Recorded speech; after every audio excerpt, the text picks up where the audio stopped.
Hello, this presentation is for the productive and counterproductive behaviors in the workplace for Psych 516 for Amanda Heiler. So recent historical events that have changed research in industrial organizational psychology, the one that came to mind for me was September 11th, 2001, with the planes crashing into the Twin Towers, the field in Pennsylvania, and the Pentagon.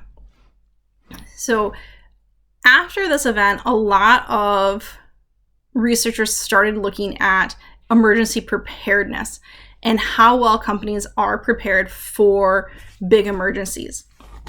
So if you think back to grade school, where we had fire drills and tornado drills and hurricane drills, and now even active shooter drills, where we want the kids to know, like, hey, where do you go? What do you do if this happens?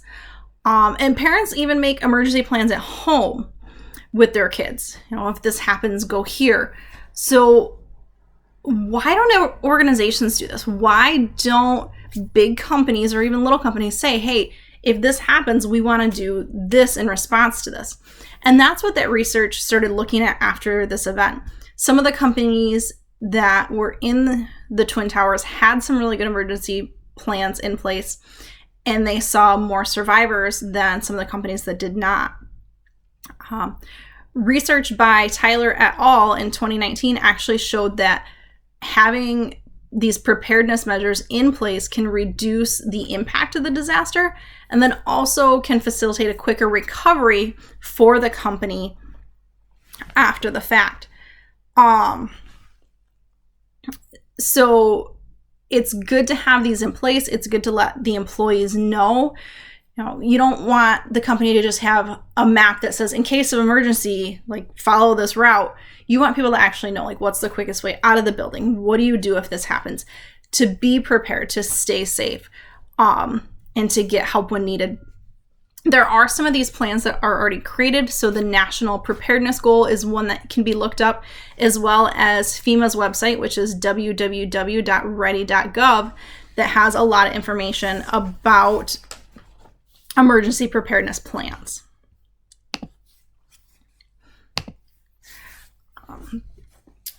So socialization for industrial organizational graduate students. So the graduate program for industrial organizational students is really interesting because part of it is actually learning about what socialization is. So there is a little bit of a kind of leg up for people in this degree. So the master's degree can prepare the learner for different job opportunities, but as well as going into a doctorate program.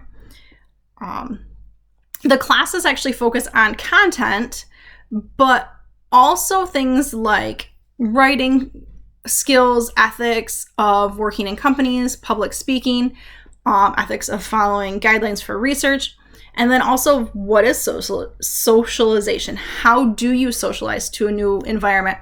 And how can the company or people at the company help newcomers to socialize? So I think that's one big advantage of being in this particular program, is that you really learn all the steps and you know what you need to do yourself to fit into a company, but also how you can help the company you're in incorporate new people in.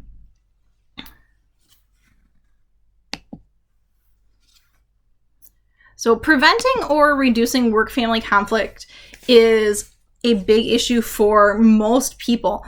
There's a lot of time and energy that goes into having a family, but also into the job. So there's three main types of work-family conflict that are bi-directional, meaning they go both ways. So time, strain, and behavior. You can have the time you spend with your job makes it hard to spend time with your family. The time you spend with your family makes it hard to do your job. The biggest impact on this is supervisor support and the organizational culture. These are ways that help reduce these conflicts. So some of the policies that are useful for preventing these conflicts are things like on-site daycare or exercise facilities. Maybe someone doesn't have exercise facilities near where they live, so they have to drive a long ways to get there. But if it's just at work, then they can stop after, or stay at work a little while longer, exercise, and then go home to the family. On-site daycare makes it so that they don't have to drive out of their way to find someone to watch the kids for them.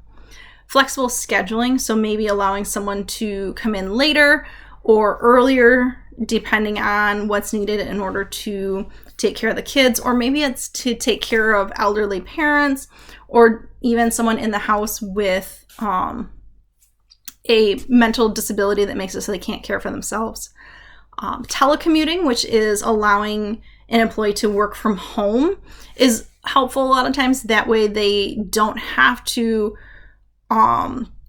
worry about daycare or things like if the daycare is closed for some reason or the kids are sick.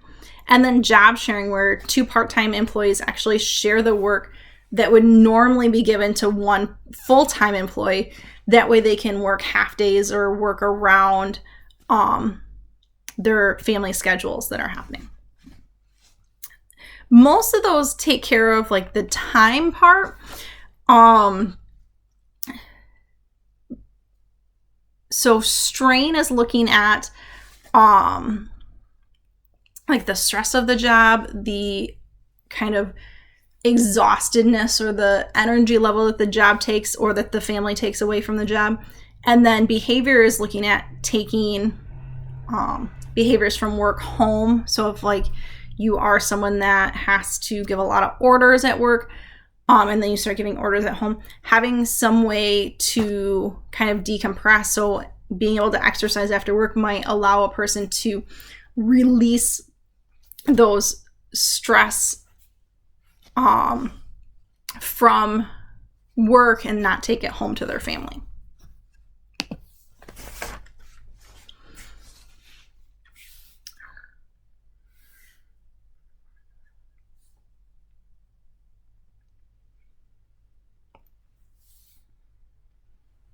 All right, so a performance assessment for employee development, what I'm going to talk about is based off of Murphy's 4 dimensions of performance that is referenced in the Jacks and Britt textbook, excuse me, published in 2014. So the different dimensions should be measured on a rubric that has specific task-related questions that leave room for explanation or proof. So you don't want to have just kind of broad questions like, does the employee do their job? Like, yes, no, but you need to be more specific. So some of the criteria, let me go through those first, are in role. So specific task-oriented behaviors that should be based off the job description that's either in their contract or their supervisor, what the supervisor opinion is, job description, whatever it is that is laid out to say, hey, this is the job we are expecting of this person. A person can also be evaluated on extra role activities. So interpersonally oriented questions would be, how does the employee act with others? Are they friendly? Are they helpful? Are they considerate? So those could all be yes or no questions, or always, sometimes never questions. Downtime behavior, are the things that the employee is doing outside of the workforce affecting their job performance? So is the employee coming in late because they're up all night? Is the employee coming in on time every day? Are they focused? Are they awake? Are they sober? And then disruptive or hazardous behavior. So does the employee follow safety rules? Do they keep the company's interest in mind? And then again, each of these should be measured on a rubric with specific questions. So a specific example would be, does the employee take responsibility, does the employee talk respectfully to others, or do they take responsibility for their own actions? So again, these should be ratings like all the time, some of the time, never. And then space to explain or give proof from the rater. So to say like, hey, this is a specific incident where I saw this person not being respectful, or this is a specific incident where the person was. Possible common organizational constraints. Okay, so common organizational constraints and counterproductive behaviors that they lead to, I kind of paired them together. So some counterproductive behaviors can be caused by employee personality, the work environment, or both. So a combination of kind of nature, nurture, like what do I bring to the job, but then what does the job bring and how does that affect me?